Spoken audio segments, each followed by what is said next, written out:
अवनी और ईशानी दो बहनें थीं, पर माँ सुमित्रा के दिल में अवनी के लिए सिर्फ सौतेलापन था।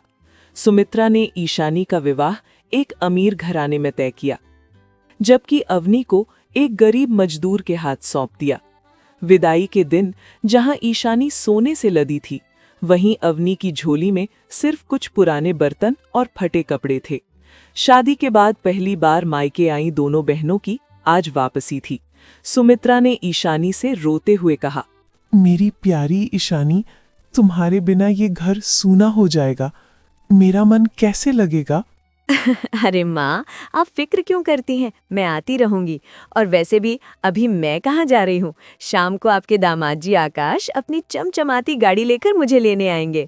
फिर उसने पास खड़ी अवनी की ओर तिरस्कार से देखा और बोली, माँ, वैसे अवनी दीदी को तो उनके पति ने संदेश भेजा है कि वो अकेले ही चली जाए।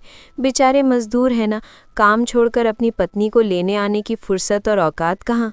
सुमित्रा ने अवनी की ओर मुड़कर कठोर स्वर में कहा, अवनी, तू अभी तक यहीं खड़ी है? जब तेरे पति ने बुला लिया है तो निकल यहाँ से। तू यहाँ रहे या ना रहे मुझे कोई फर्क नहीं पड़ता। तू तो वैसे भी इस घर के लिए एक बोझ ही थी। अवनी की आंखों में नमी थी, पर उसका सिर झुका नहीं था। उसने शांत स्वर में कहा, माँ, इंसान की पहचान उसके पैसों से नहीं, उसके चरित्र और मेहनत से होती है। अमन जी भले ही धन से अमीर न हो, लेकिन उनका दिल साफ है। वे अपनी स्वाभिमान की रोटी खाते हैं। बड़ी बड़ी बातें मत कर। अभी यहाँ से दफा हो जा, वरना अंधेरा हो जाएगा और तेरे पास तो गाड़ी किराए पर लेने के भी पैसे नहीं होंगे। अवनी ने चुपचाप अपना छोटा सा थैला उठाया और घर की दहलीज पार कर ली।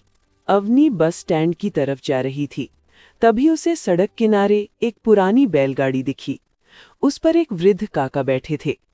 अवनी ने पास जाकर पूछा, काका, क्या आप मुझे गांव की सीमा तक छोड़ देंगे?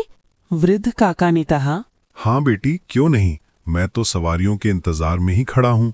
पर बेटी, आजकल तो सब रिक्शे और टैक्सियों में जाते हैं। तुम इस धीमी बैलगाड़ी में चलोगी? काका, सफर मंजिल तक पहुंचने का होना चाहिए, रफ्तार का नहीं। मुझे आपकी बैलगाड़ी में सुकून मिलेगा। रास्ते भर काका अवनी को अपनी पुरानी कहानियां सुनाते रहे। अवनी ने महसूस किया कि सादगी में जो सुख है वो ईशानी के महंगे सोफों पर नहीं होगा। इधर घर पर दीनानाथ बाजार से लौटे। वे दोनों बेटियों के लिए ढेर सारी ताज़ी सब्जियां और फल लाए थे। सुमित्रा, देखो मैं बाजार से क्या लाया हूँ। आज सब साथ मिलकर खाना खाएंगे, फिर दामाद जी आएंगे तो उन्हें भी खिलाएंगे। सुमित्रा रसोई से निकली और बोली, अरे, अवनी तो चली गई, उसका पति उसे लेने नहीं आया तो वो अकेले ही विदा हो गई। दीनानाथ का चेहरा उतर गया।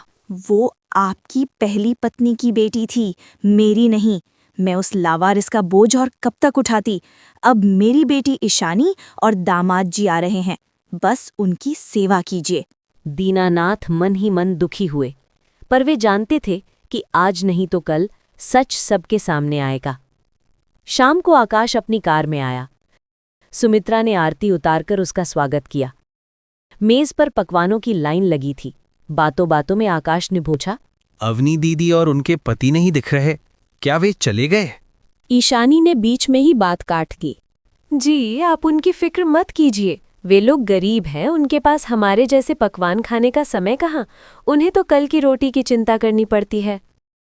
आकाश को ईशानी की बात अच्छी नहीं लगी, पर वो चुप रहा। भोजन के बाद आकाश और ईशानी विदा हो गए। अगले दिन अवनी और अमन अपने छोटे से घर में थे। अमन ने कहा, अवनी, मैं जानता हूँ कि मैं तुम्हें लेने नहीं आ सका, इसके लिए मुझे माफ कर देना। काम बहुत था। अवनी ने प्यार से कहा, आप चिंता न करें, मुझे पता है आप हमारे भविष्य के लिए मेहनत कर रहे हैं। अमन बोला, कल मेरा अवकाश है, चलो हम बाजार चलते हैं और घर के लिए कुछ राशन और सामान ले आते हैं। अगले दिन जब अवनी और अमन बाजार में खरीदारी कर रहे थे, तभी उनकी भेंट ईशानी और आकाश से हो गई। ईशानी ने महंगे शोरूम से कपड़े खरीदे थे। अवनी को देखकर उसने मुंह बनाया। अवनी को बुरा लगा, पर अमन शांत रहा। आकाश ने आगे बढ़कर अमन से हाथ मिलाया और हालचाल पूछा। ईशानी ने आकाश को खींचते हुए कहा, चलिए जी, इन गरीबों के साथ खड़े होकर हमारी इज्जत कम हो जाएगी। वापस लौटते समय अवनी को वही बैलगाड़ी वाले काका मिले। वे बहुत उदास बैठे थे। अवनी ने कारण पूछा तो काका बोले, बेटी, आज पूरे दिन में एक भी सवारी नहीं मिली।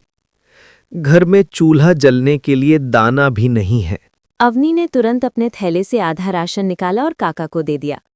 काका की आंखों में खुशी के आंसू आ गए। कुछ दिनों बाद दीनानाथ ने सुमित्रा, ईशानी और आकाश को अपने घर बुलाया। उन्होंने अवनी और अमन को भी आमंत्रित किया था।